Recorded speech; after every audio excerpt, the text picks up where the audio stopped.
Daily Cup of the Word. We're in Psalm 40, and Psalm 40 is a victory psalm. It is a psalm written at a time of victory that David had been blessed by God, but is a victory psalm with a twist.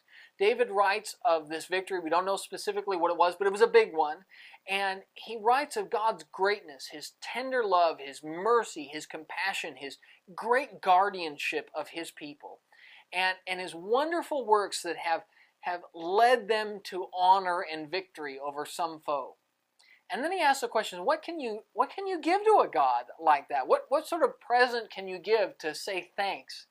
And he decides it's not a formal offering. That it has to be more than that, more than just a trip to the temple with a ram or a goat. It has to be the devotion of the heart. That's what God wants. He wants our hearts. He wants our all. And that is what we should give to Him.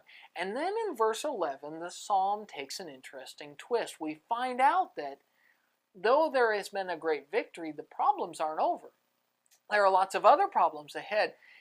And really, that's real life. That's exactly what real life is. We get a victory, we get a success, and then it's right back into the fray. And David is going to try very hard to do what most of us forget, which is David's going to remember how God blessed him in this circumstance, and he'll do it again and again and again. That all of these problems he's facing now will fall just like the previous problem fell.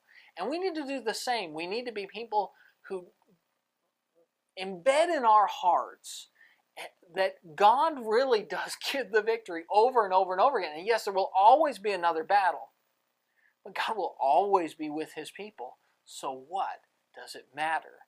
Bring the fights on. Bring the trials on. The end is always going to be the same. That's your Daily Cup, and we'll see you tomorrow.